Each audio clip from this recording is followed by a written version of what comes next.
Right guys, Mark Crossfield here. Quite a windy day, but we're testing the King Forged Tec from Cobra Golf. The irons, the King Forged Tec. Let's give these irons a hit. They're kind of chromy, pretty nice looking things. Let's get stuck in.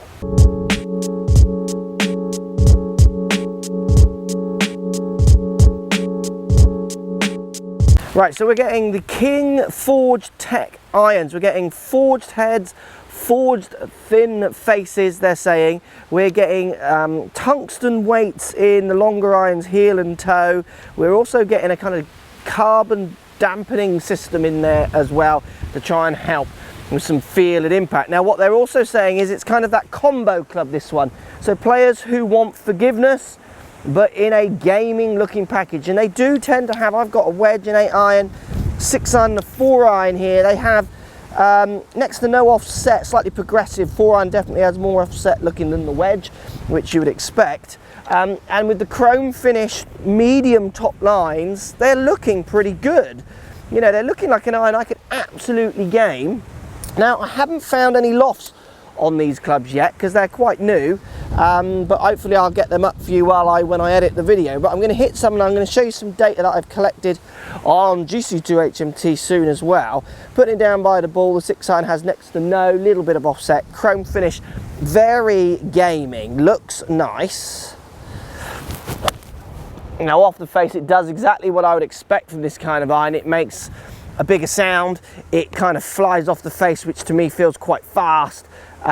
It feels like an aggressive Cobra iron, this one, which I am all partial to in playing. I know some players would find them maybe going too far. If you're kind of a stronger hitter, if you like, you might want to go for there's an MBCB combo, but this one, with its help and its kind of semi-classic to classic looks, I think it's going to appeal to a wider range of players.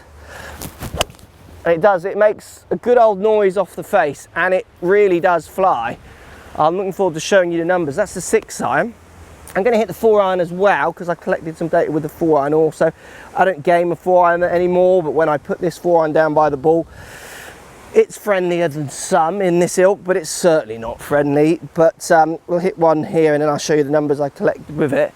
Again, a little bit more offset, you get the progression and you get in the tungsten weights in the back, heel and toe, this one, all trying to increase MOI. So they're trying to make sure the ball speeds across the face are staying constant when you're mishitting the actual sweet spot, the center of gravity. Let's give it a hit.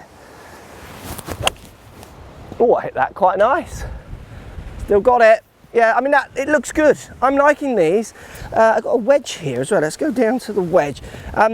I like the look of them. I don't think there's anything in here particularly, you know, kind of massively break through, because I think Cobra have made irons like this for a long time. I just think it's a good addition to the King range, so keeping it within brand, in a very classic looking kind of iron without going so classic that it punishes you on MOI. It's a kind of good combo set. I could see this going to, you know, into pros bags, but also up to 20 handicappers kind of bags as well, and anywhere in between. This is the wedge, does look nice.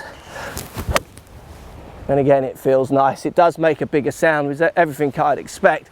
So even though it's got the word forged written on it, I wouldn't say it's particularly, you know, if you're buying in for softness of forged, these aren't going to do it through that acoustic of the impact sound. Yeah, it feels nice. I'm liking these, definitely in my bracket of player. Someone who wants to pretend they're good but wants as much help as possible. Let's show you some of the numbers.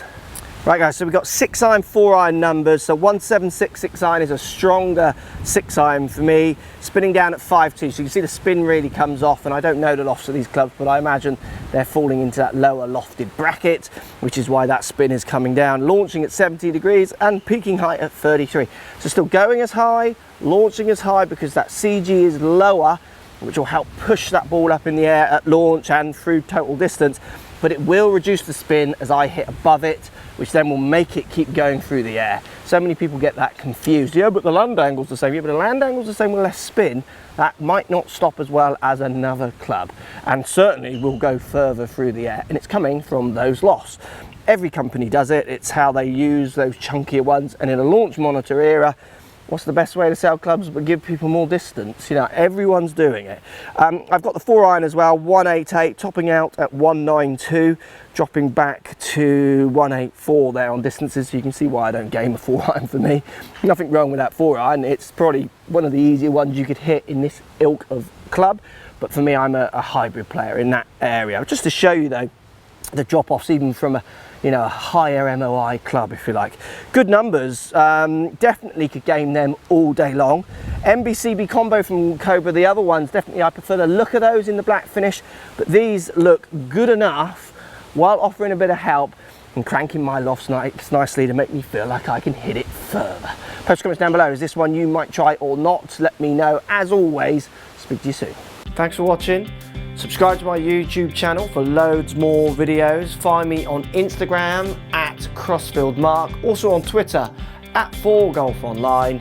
Find me on Facebook, Mark Crossfield. Thanks for watching. Post comments as always, and see you soon.